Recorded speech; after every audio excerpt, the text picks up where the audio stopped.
Click. And we're live. It is Friday, November 12th, 2021, the day after Armistice Day, and Steve Bannon has been indicted for contempt of Congress. One day after I wrote an article explaining why it was taking so long to indict him, so my thanks to the Justice Department for holding off until after that article was published, because it would have really sucked to have the article be about to be published and then the indictment happened. This looks like there's causation, and that's the way I like it, the appearance of impact. We are not going to talk about the Steve Bannon indictment today because we have something much cooler to talk about. We are joined by none other than my uncle, Jon Turk, known in the family welcome everybody as Uncle Johnny. John is the author of a truly amazing new book. Really? Is that what we're talking about? This is the Tracking Lions book? Yes. And I want to tell you a story about this book, which is an unflattering story to me. So it was shortly after Donald Trump was elected, and I was engaged in all the craziness that some of which has since become public, some of which has not. And I get an email from my Uncle John who says he's working on a book that's more political for him. And I thought and he wanted me to read the proposal. And I thought to myself, okay, John is super cool and I adore him and we're close. And if he was going to write a book about, crossing the Pacific in a kayak, well, actually, he already did that. If he was going to write a book about,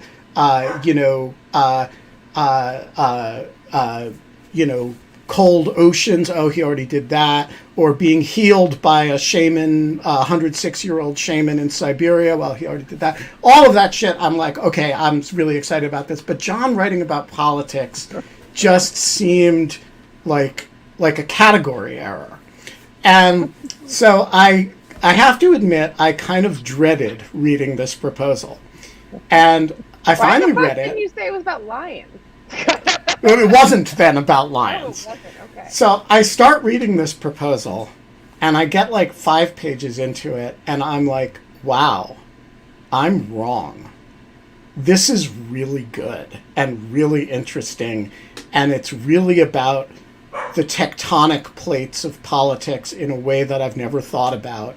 And in the years since, the word tribalism has become a kind of buzzword of politics, and this is actually a project about tribalism. So by the time I get to the end of this proposal, I write John a super enthusiastic note about this idea, and I was totally pumped by it. And I'm completely delighted that the book, 5 years later, now actually exists, has been published in somewhat of a different form than originally proposed. So we are not allowed to have fun anymore, but we are allowed to have Tracking Lions.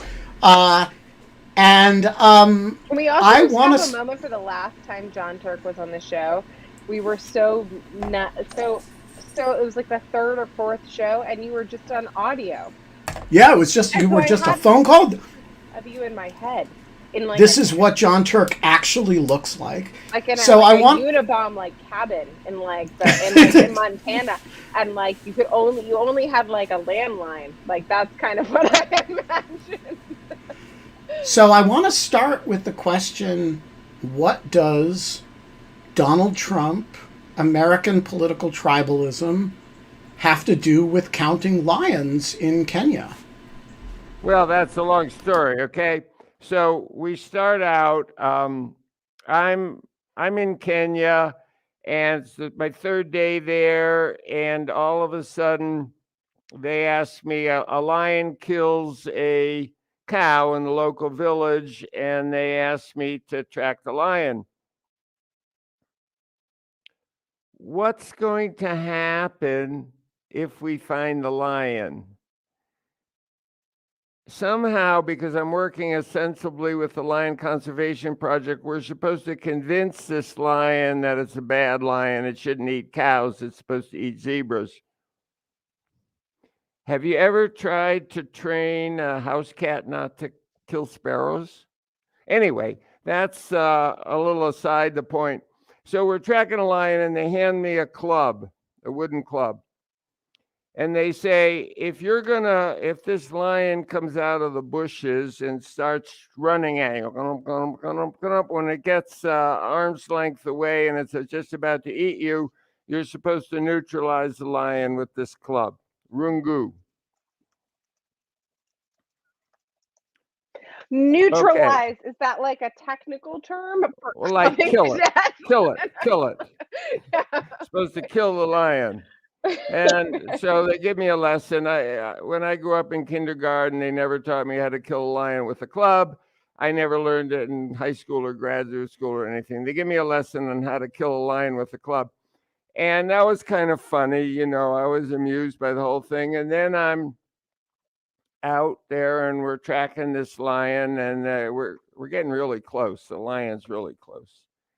And all of a sudden I get really angry at these people to put me out there in this risky situation with only a club. And then I realized from my long life as an adventurer that anger isn't going to do me any good. Anger is my enemy. I have to embrace this situation. I have to be alert. I have to be here. I have to be present. I have to be totally in tune with nature. And then this glorious feeling comes about me. I'm in a wonderful situation. I'm also right near the Olduvai Gorge where humanity evolved. And I asked myself the question, how did humans survive on the savannah? We're slower than a lion. We have weak teeth and no claws, and we're weaker than a chimpanzee. We can't smell as well as a hyena. How did we survive? And the answer is that we almost didn't. We almost became extinct. About 70,000 years ago, the human species was on the downslide population-wise towards extinction. 2,000 people left on the planet. That's it. And we're headed out of here. Bad evolutionary experiment. And then all of a sudden, the population exploded. So we asked, what was it that gave our species the impetus to all of a sudden increase our population, right? So the normal explanation that you would think people would come up with was that we invented tools more sophisticated than the rungu, a bow and arrow, throwing spears, atlatls, all that stuff. But that's not what happened. That's not what was in the archaeological record. What happened was that around 70,000 years ago, we started creating art. And once we started creating art, symbolic art, thinking about things that don't exist, our population exploded. And we started populating the earth and moving out of Africa and going everywhere. So that's an archaeological fact. So the question is, how did art, music, dance create this power to survive? And tools came later. Tools were a consequence of art. It's not that we invented tools and then we had the leisure to create art. That's not what happened. So the answer seems to be that human beings, we became tribal. We use the word that Ben just used, tribalism. We loved each other. We gained strength. We traded ideas around the campfire. We had each other's back. We protected each other, and so on. And we had the power to survive. What does this have to do with Donald Trump? That was your question. I seem to have gone off track, but I have not. So then let's jump now to from 70,000 years ago to 10,000 years ago when we moved to cities, agriculture cities, large concentrations of people. You have large concentrations of people, you need some sort of control. You need somebody managing the system. The little tribal thing where everybody gets together and holds hands and decides how to do it doesn't work. So you have a hierarchy, you have leaders. Leaders can be priests or political leaders or whatever, and they become the storytellers. So you go from the tribal storyteller bringing the stories together, little kids bouncing on their mother's knees and listening to the old man telling stories, now to the leader, the priest, the politician telling us stories. And very soon the politicians learn to tweak the stories to concentrate the power to them.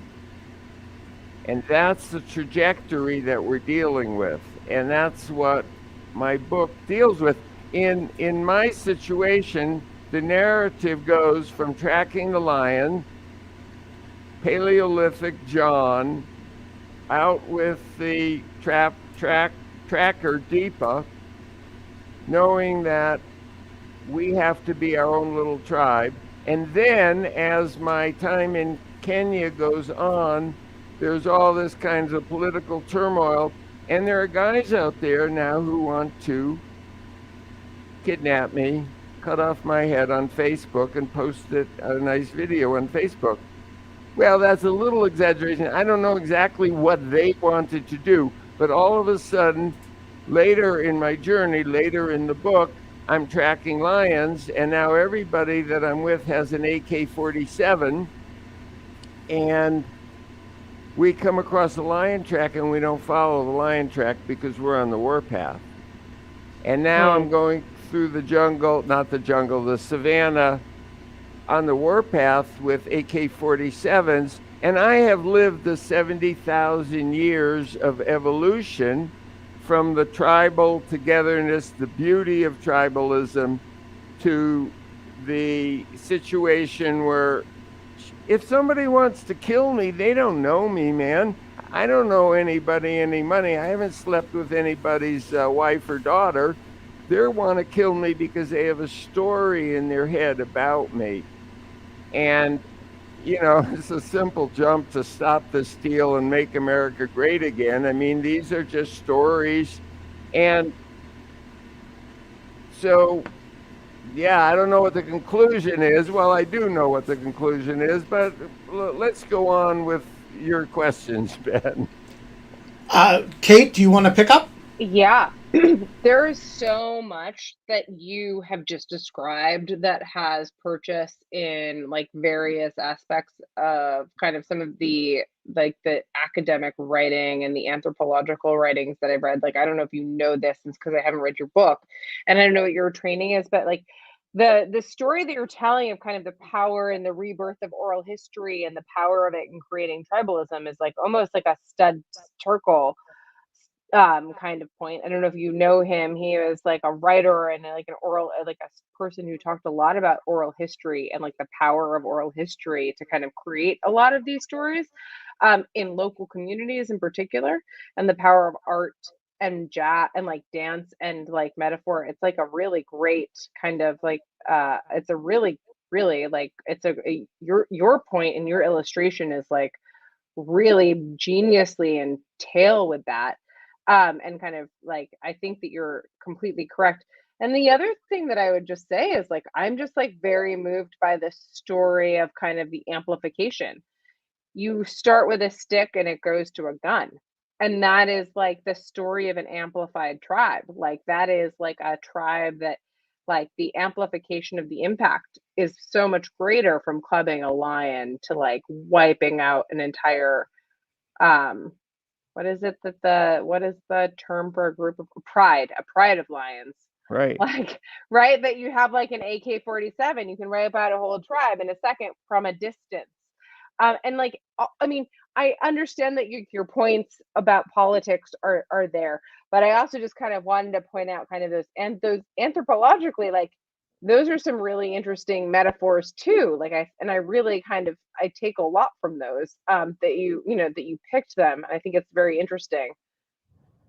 Well, thank you for the compliments. Yeah, these ideas have been around for a while by quite a number of authors, and I did some reading behind the book, of course.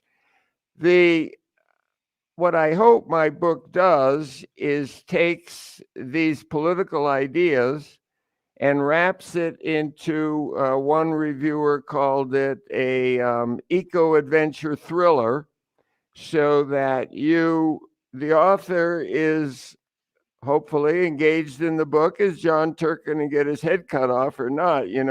This is we got to read the next chapter. Well, I still don't know what the hell happened in the first lion tracking. That like, did you neutralize a lion with that stick you keep holding up? Like, is that like actually?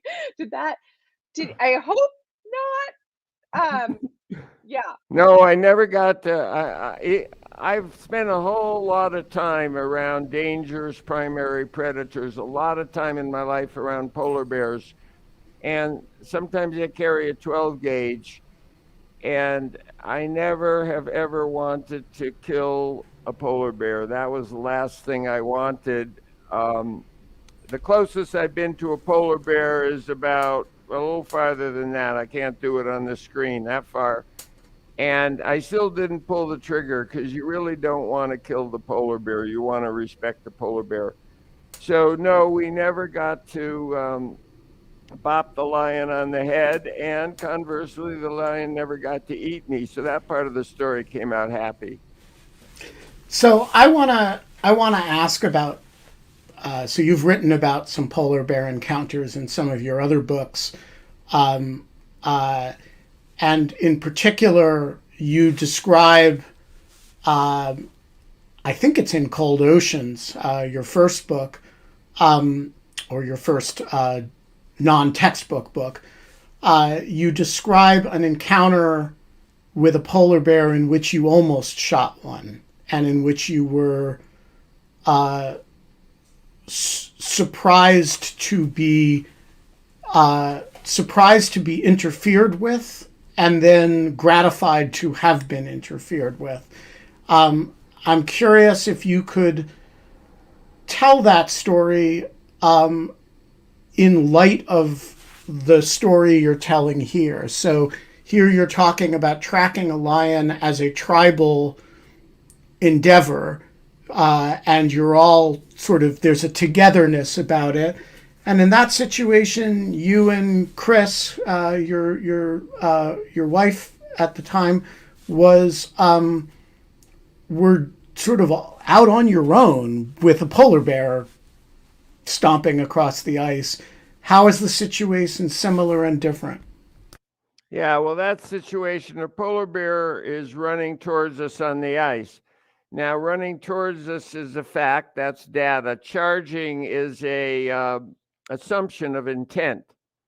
And because the polar bear was running towards us, I was assuming it was charging. So I grabbed my rifle.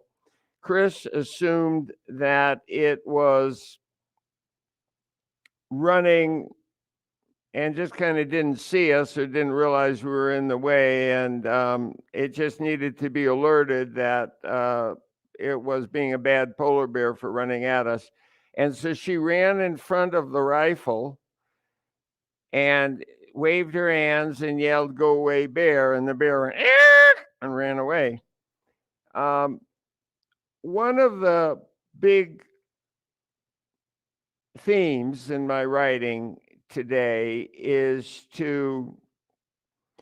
that I talk a lot about the consciousness revolution that we need to get, not only through things like Trumpism, but also things like problems like climate change and water scarcity and all those other problems.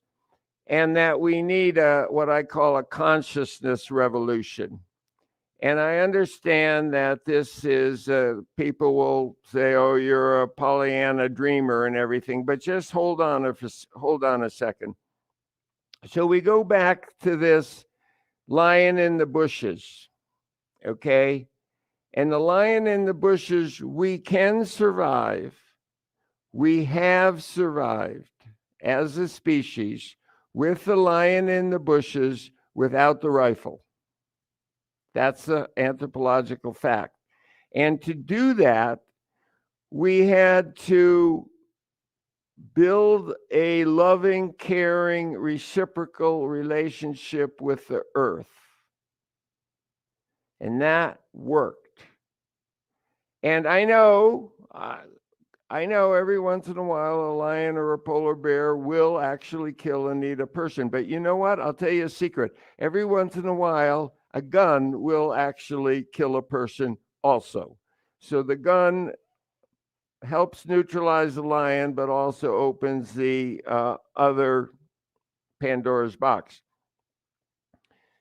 So if you don't have the gun, then you treat all of nature with a different relationship than if you have the gun. So all of our tools, the bow and arrow, the atlatl, the gun, the atomic bomb, all these things that we've built up, the Anthropocene that we live in, all these tools are great and they work really fine, but they've got us into trouble. So I talk about a consciousness revolution. Where did this name come from? Where did this word come from? Well, I borrowed it. I was at a lecture with Paul Ehrlich, who wrote The Population Bomb back a long time ago, a senior research fellow at Stanford, and certainly not a woo-woo guy. He's a population biologist of the highest level.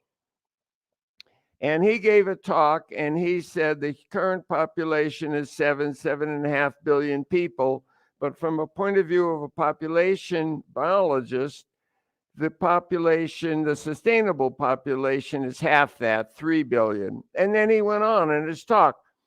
And the next morning, I was lucky enough to have coffee with him. And I said, Dr. Ehrlich, how are we going to get from 7.5 to 3.5 billion? You skipped that in your talk.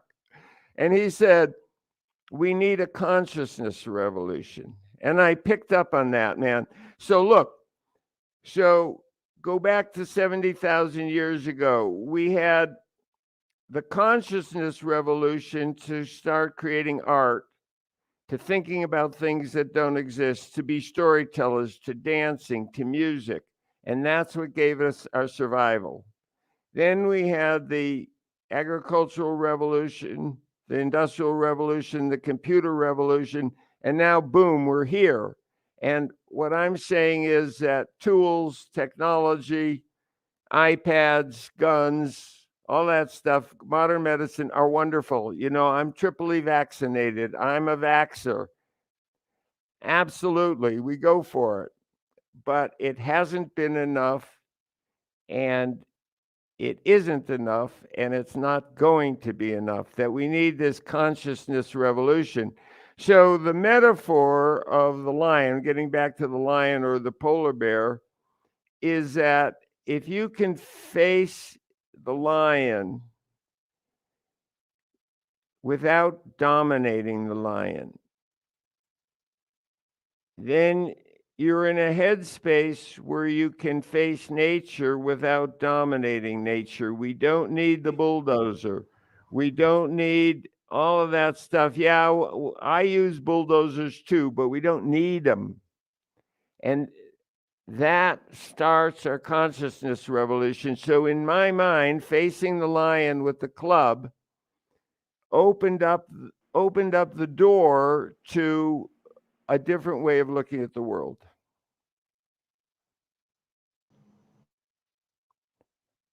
I'm seeing a lot of pictures bouncing around. Yeah, no. People are. I'm bringing in people for their questions, but the next question is Kate's. Great. But I love this. We've had a lot of people on to talk about kind of like from a similar idea. You're talking about kind of a consciousness revolution and an idea of like, I would say, a face-to-face interfacing with nature and like minimalizing the tools and technology and the reliance that is placed on tools and technology to intermediate for you. Right? I'm not saying minimize it. We still need solar panels and all that. But what happens is solar panels haven't been enough. Okay. But like in a direct conflict, like let's just go to like the metaphor again of like the lion or like the polar bear, like the fear. So let me actually try to like frame this differently. You said something really interesting when you were describing why you were angry, which I think is very at the idea that you were been put out into the world to track a lion with just a stick. Right. And then you said, but I know that like anger is not a useful emotion.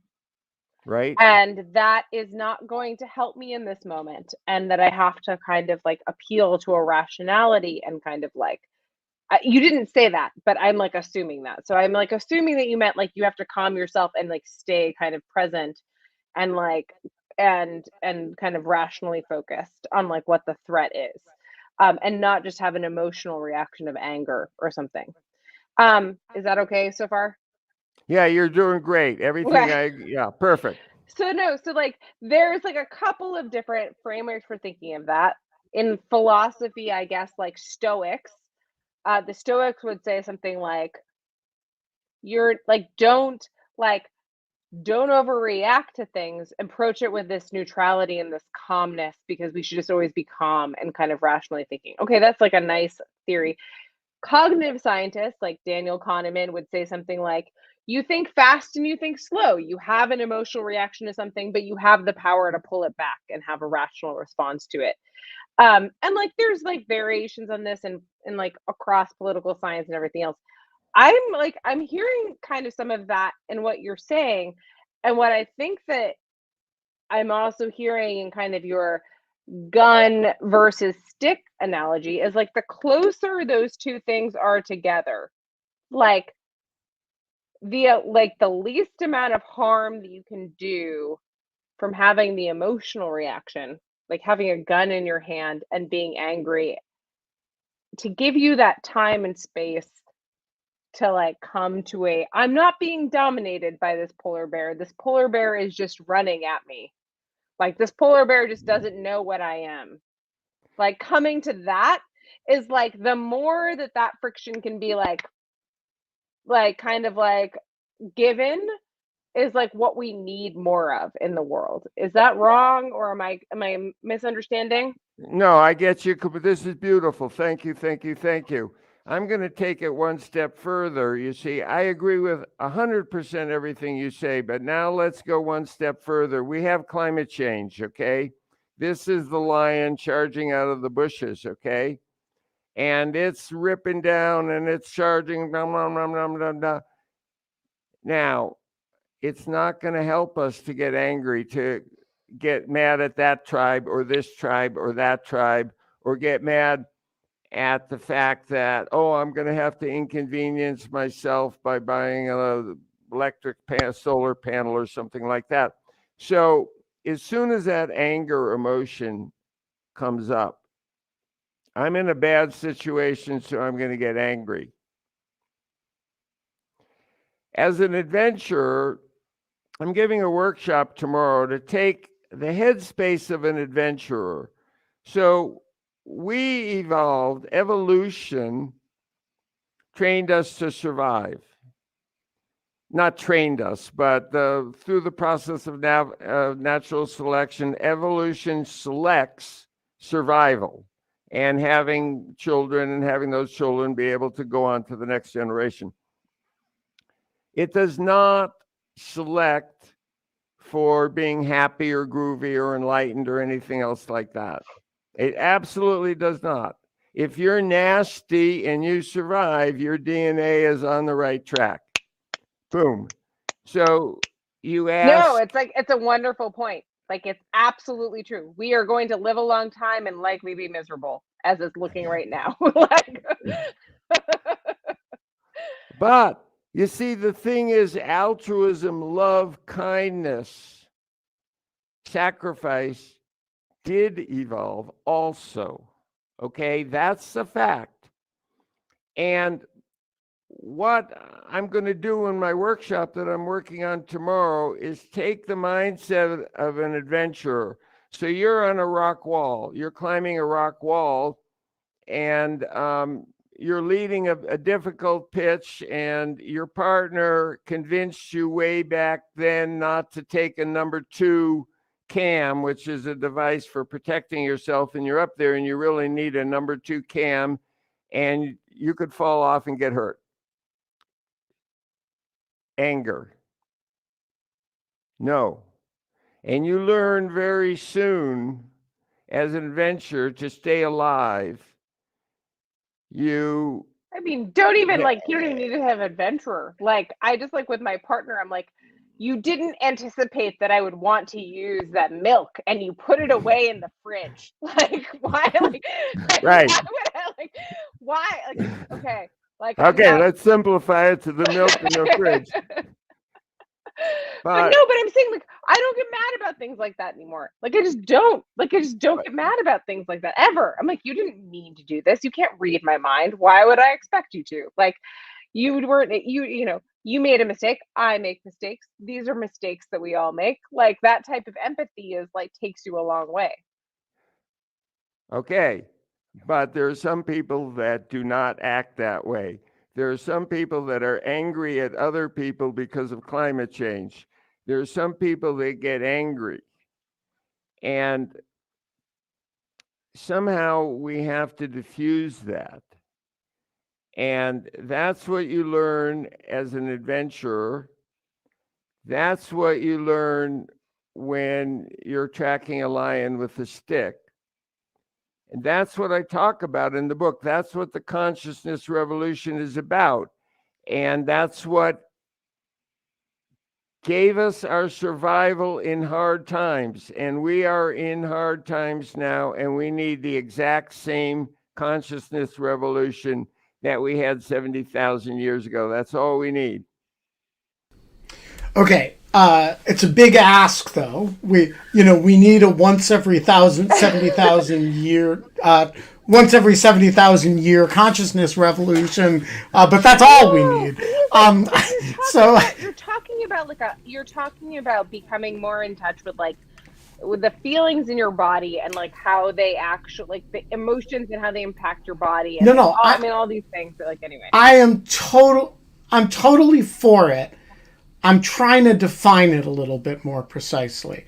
So, John, the first time I ever saw a gun in somebody's house was in your house.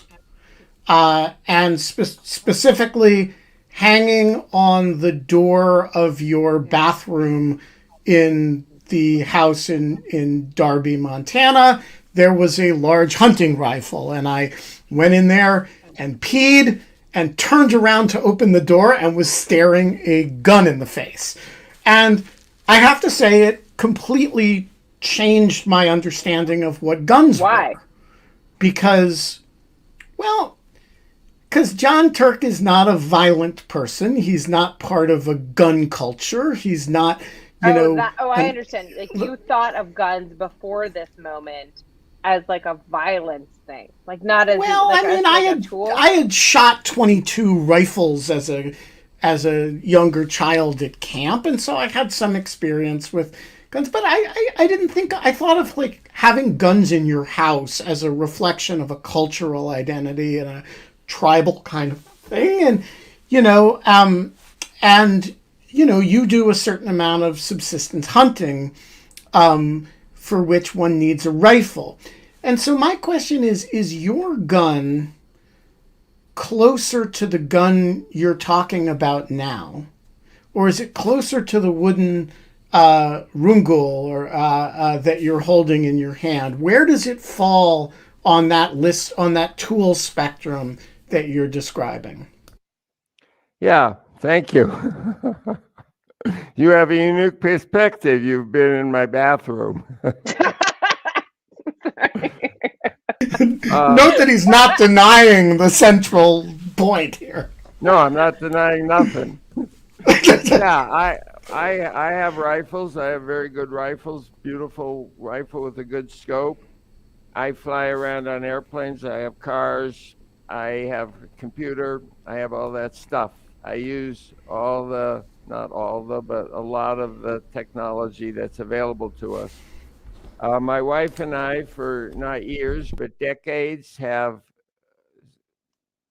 obtained much of our food from our surroundings, our ecosystem around us. So I shoot deer and elk, and my wife raises a garden.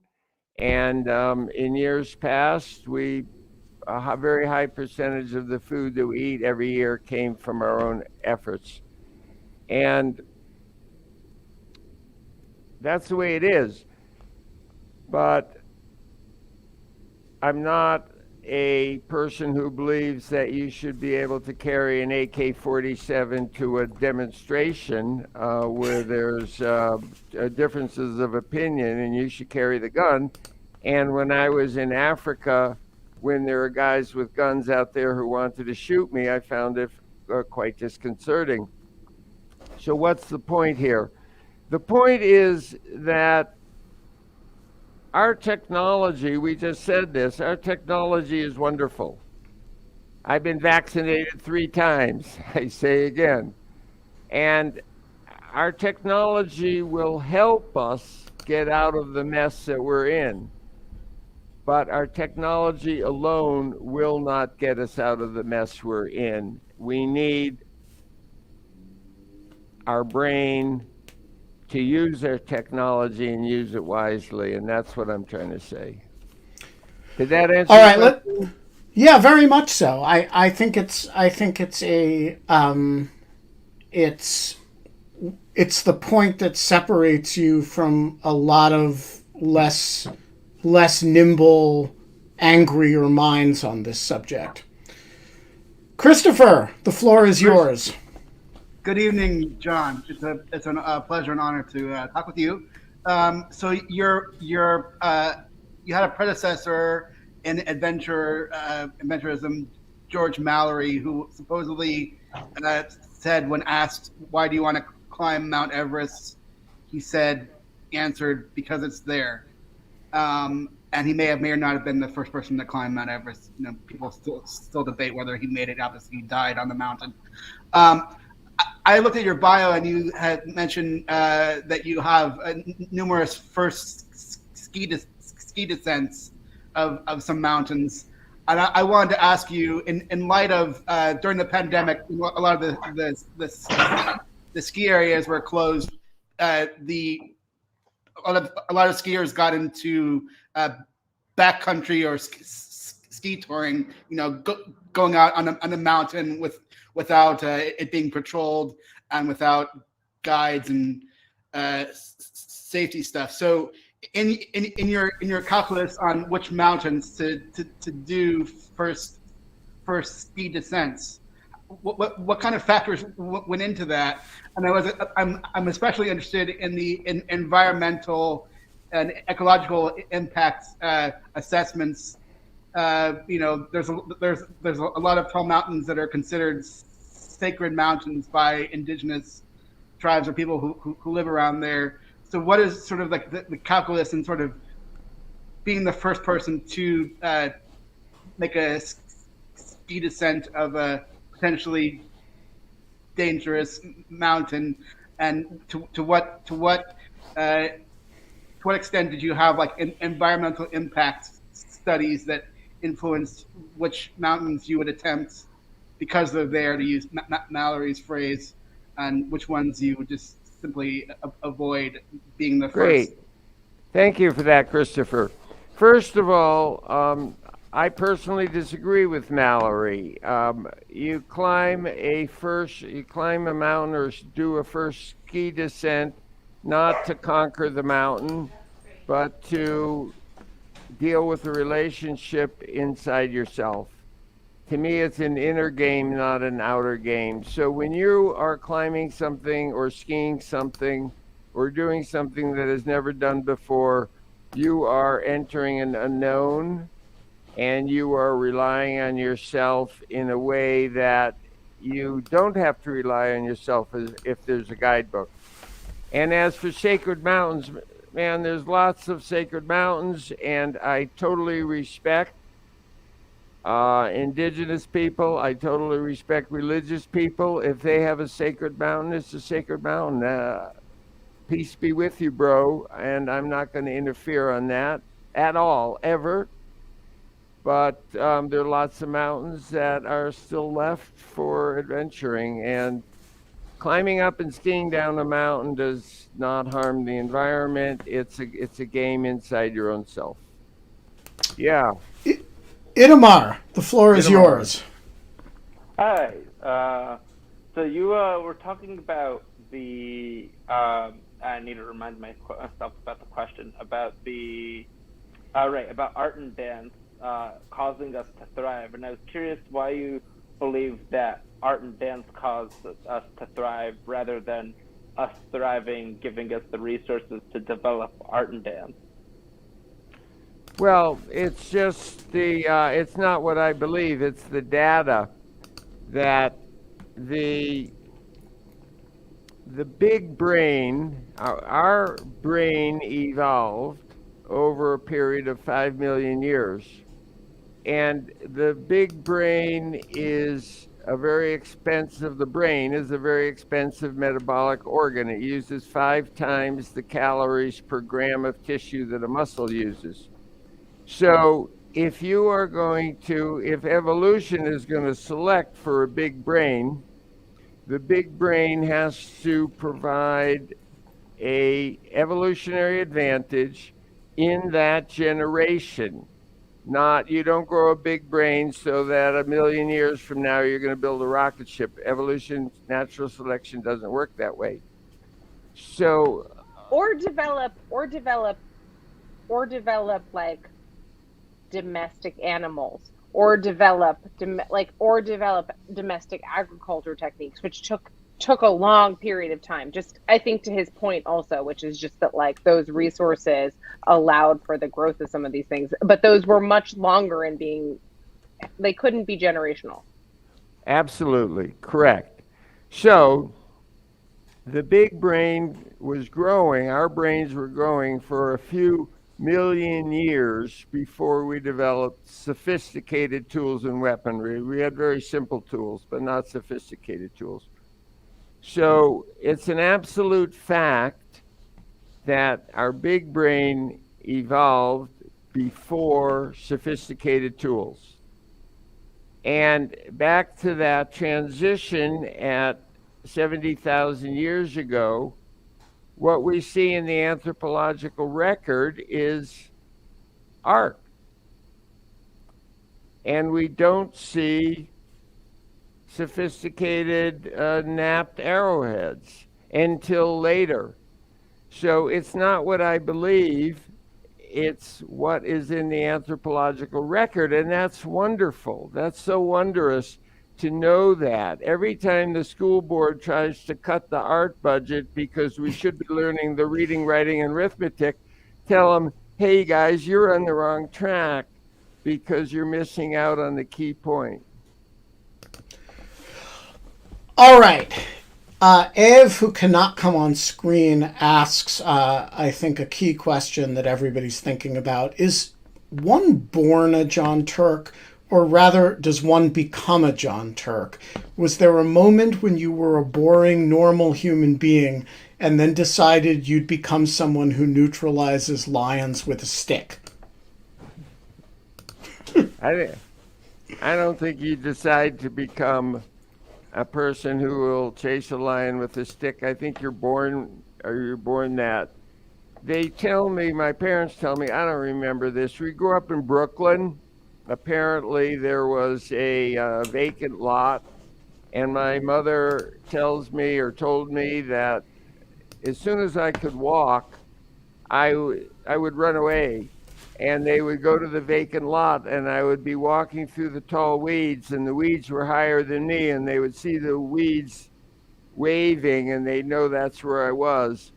And I don't remember this, but somewhere in my brain, as this little toddler, I wanted to be in those weeds, wandering around, not knowing where I was and having an adventure. So I think I was born that way. Some of us are still in the weeds, John. What's that? I said some of us are still in the weeds. Well, good. Well, hopefully we're all in the weeds a little bit, because being in the know doesn't help us very much. Auntie, the floor is yours. Thanks, Ben. So, Mr. Turk, did you teach survival skills or hunting to Ben? I don't teach survival skills. Yeah. I certainly don't teach hunting. I quit hunting last year. I've been hunting for 40 years, and I quit hunting. We had an elk and its baby spend the summer in our front yard, and watching the love between the mama and the baby elk, I just went, I can't hunt again. So I quit hunting. Teaching survival skills, yeah, I had a course. I was supposed to teach it, and I was supposed to teach winter camping survival. And I looked at the people and I said, well, don't get wet and don't do anything stupid. And then I didn't know what to say anymore, you know. But, you know, if you come to my house, I mean, we live this way. We live in the woods. We live in the deep woods. And, you know, you come to my house and we go for a walk, and it's kind of handy to know how to get home again after you go for a walk. So you look around, and this is your basic survival. So you pay attention. And survival skills is a lot of paying attention. I mean, I can teach you how to do this, that, or the other thing, but what's important is just being aware, not telling stories in your head. When you're out there, you be there. And it drives me absolutely nuts. You go for a hike with somebody and you're talking all day long. We were skiing someplace, and you know, I'm a backcountry skier in answer to the question before, and I ski avalanche slopes all the time. And we were climbing up, and some woman, it didn't have to be a woman, some person was talking, and she was yak, yak, yak, yak, and my friend Luke said, and Luke is my dear friend who was a professional bull rider before he became a backcountry skier, and he said, why don't you just shut up? Don't you know two things? One is John is half deaf and he doesn't hear you anyway, and the other, he doesn't want to talk to you. He's listening to the snow. He's talking to the snow, so just shut up. And I wouldn't have said it that way, but if we go to survival school, that's what I'll tell you. Tell me, you talk about this a little bit in the book, but what does it mean to talk to the snow? Oh. I mean, well, there's a discussion of it in the book. For those of you who don't know, backcountry skiing can be super dangerous. What does it mean to talk to snow? Yeah, okay, look what we got here, staying alive in avalanche terrain. Well, first of all, the snow will talk to you. And this is measurable with a decibel meter.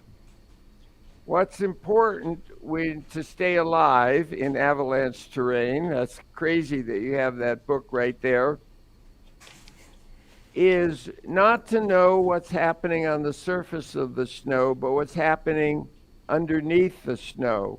30 centimeters, 50 centimeters, 1 meter under the snow. And how do you know what's happening under the snow? Well, the snow will talk to you.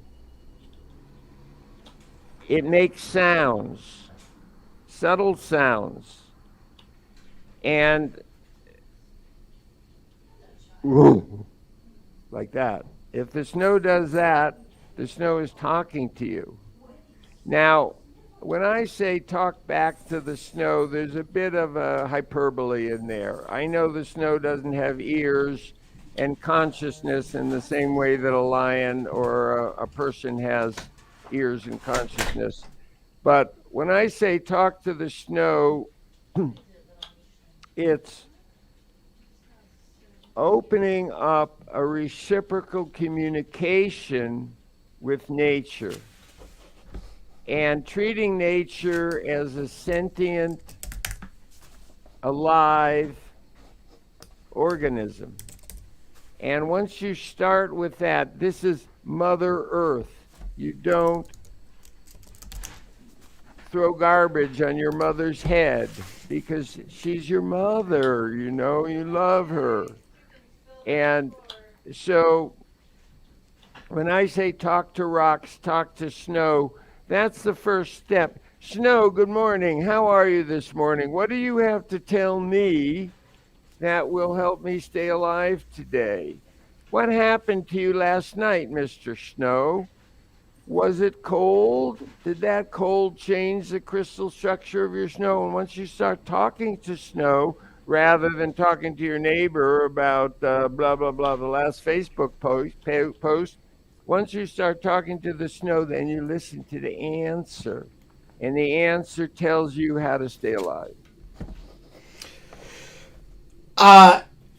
Auntie, here's my answer to the question that you posed. Jon taught me skills without ever really knowing he was doing it. I know certain things that I like. Well, first of all, I mean, he certainly probably remembers he taught me how to ski. But there are things I know about, like, that I would not have, like all kinds of things that I would not have known otherwise. For example, that in certain parts of the West, when you step over a log, you look before you do it.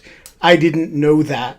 But, you know, just a sort of baseline rattlesnake awareness that you don't learn growing up in urban areas in the East Coast. And there's about 100 things like that just, you know, from like hanging out with him over time. I paddle a kayak differently than I did as a kid, just from watching how he paddles. He's paddled a kayak across the Pacific Ocean. When you kayak with him, you watch what he's doing with his hands and shoulders, and he doesn't even know you're watching it, but you do end up learning how. I'm you know, much younger than him, and the efficiency, the last time we kayaked together, which was in Connecticut, just to get some exercise, the unbelievable efficiency difference in our paddling was such that I was probably in my mid 40s or something. And, you know, he's like, you know, in his 70s, and, you know, one stroke from him goes farther than a stroke from me. So you just, you know, like, how's he doing that? And you learn things from watching. Jon, the reason we have this is my partner is a backcountry skier, and he also is a kayaker and was a safety kayaker for whitewater rafting in Browns Canyon and for a long time. But we did a really doofy trip together on the North Fork, down from the Canadian border along the edge of Glacier a couple of years ago. Oh, that's a beautiful run. It was a beautiful run in a canoe, and we loved it. Yeah, it was gorgeous. So, yeah, it was really great. Matt Clifford, you get the last question today. And then I want one moment after the last question to. Yeah. Yeah, sure. So, yeah, Jon, I was listening to your opening story about being out and a large predator has killed the local livestock, and you're out there tracking it down and figuring out what to do about this. Do you kill the lion? You know, what action does the community take? And I was thinking, this has got to be a situation that's familiar to a long-time Montana, right? Where you've got wolves out there, where it's not uncommon at all, you know, in the past several decades for wolves to kill local ranchers' livestock. It's a big, large issue. And, you know, I think it's reacted to different ways depending on who the landowner is in different parts of the state. But I'm wondering if you have any experience with that directly living in Montana, and if so, you could kind of compare and contrast how communities deal with it in Kenya versus how they deal with it in Montana. Like, are there similarities or are there not? Anything about that? The wolf question, yeah, that's what you're asking? Yeah, I mean, wolves are like lions. Wolves kill livestock. Wolves are just wondrous creatures, and we want to create an environment where we and the wolves both survive and both thrive. And part of that is that wolf conservation people are paying ranchers for the situations where wolves do kill livestock. And part of it is opening up the wild spaces, leaving corridors of movement so the wolves don't have to come in. They aren't squeezed in. We have to give the wolves a chance, give them some space, give them corridors under or over freeways so they can move to new hunting grounds. So it's part, no matter what happens, there's always going to be a wolf that's going to kill a lamb. I got that. And you have dogs that protect the sheep, and you have ways and fencing and blah, blah, blah, but it's always going to happen. So you, out of the communal good, you pay the ranchers.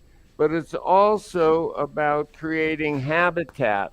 The greatest thing that destroys animals is loss of habitat, is creating and allowing habitat for the wolves to go off in the woods and be wolves, and that will really alleviate the situation.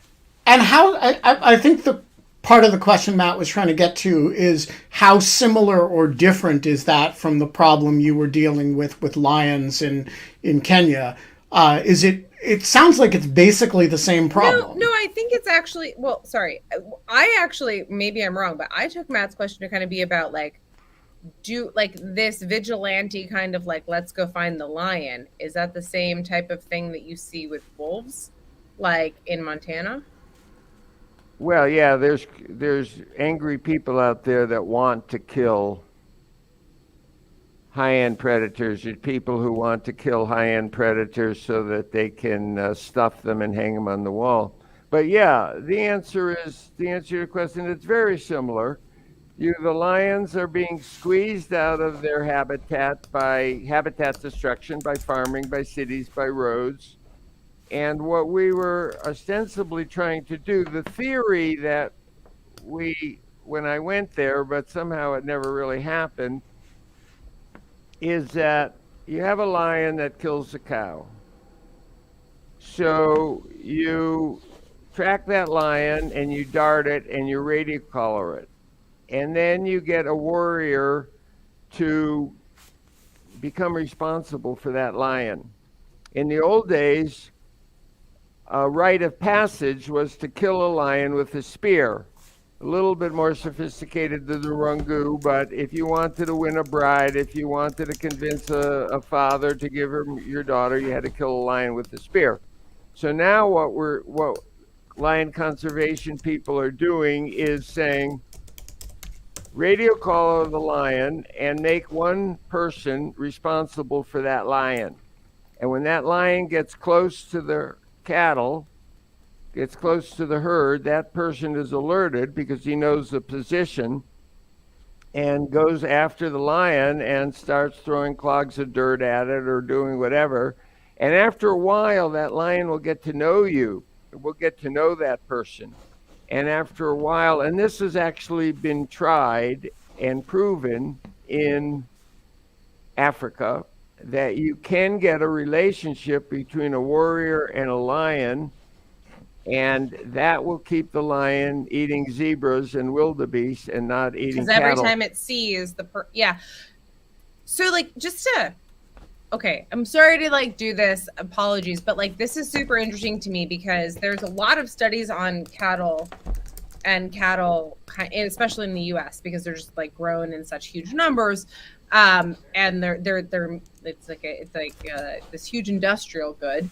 But like and wolves threaten that. And so this is really interesting to me because like what you described before was that like wolf conservation programs are paying, like basically the idea of habitat can't be constrained. If you're going to put wolves in Glacier National Park, they're not going to just stay. They don't understand boundaries. They're not going to stay in Glacier National Park. They're going to also find like cattle, and there's going to be externalities to like them existing. And so wolf conservation people pay cattle farmers for those externalities when they happen.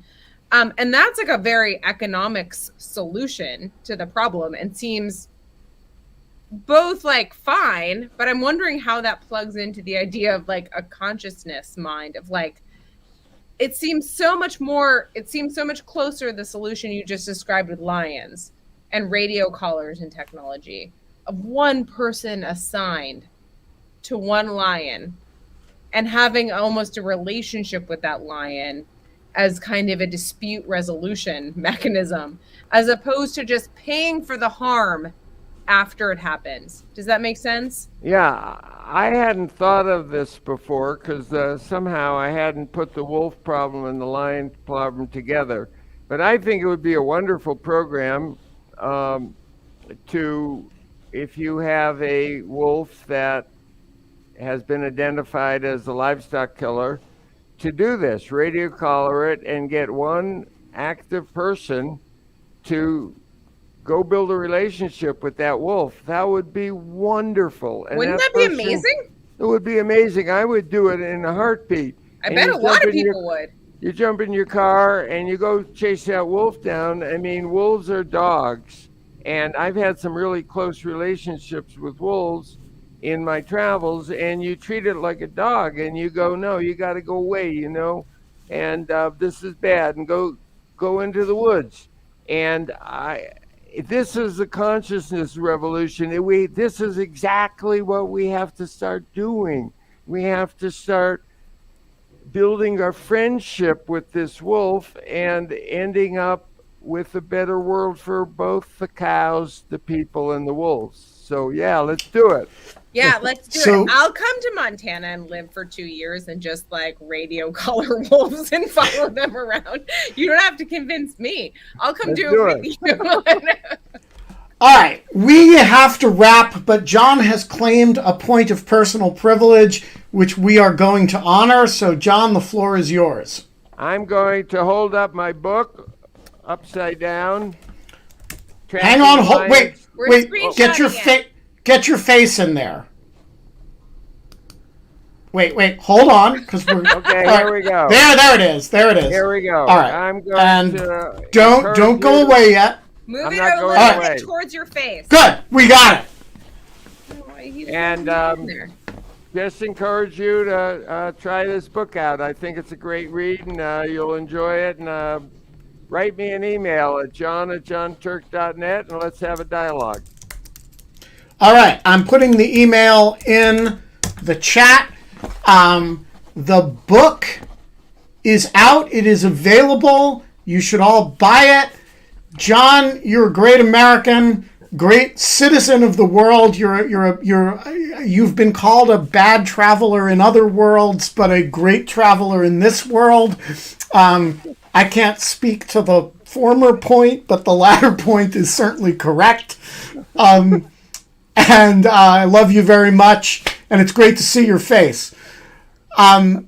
We will be back on Monday, a bunch of hours and 55 minutes from now. Do we know who the guest is going to be, KK? No, but we do have we have someone that's coming in. We have Shane Harris on Thursday, so that's something to look forward to. And we have Aaron Przanowski, who is a property and IP lawyer, speaking about the right to repair your own goods and to be able to fix your own stuff. A thing very much under challenge these days by companies that pretend that the things that they sell you are merely licensed. Right, exactly. So it's tremendous. No, I like as a person, you think you own that phone, but you don't. Yeah. You merely have licensed the right to use it. He's also the co-author of a book called The End of Ownership, which is all about kind of like the end of like your ownership rights about this. So anyways, he will be awesome. I really do promise that. He is going to be great. So. All right. We are, that's it for us. We are gone for the weekend. Kate, until we're back. We don't have fun anymore, but we have sticks. And we have lions, and we can like neutralize. Yeah. All right, do that, people. We'll see you Monday. Ron, you were awesome. Nice.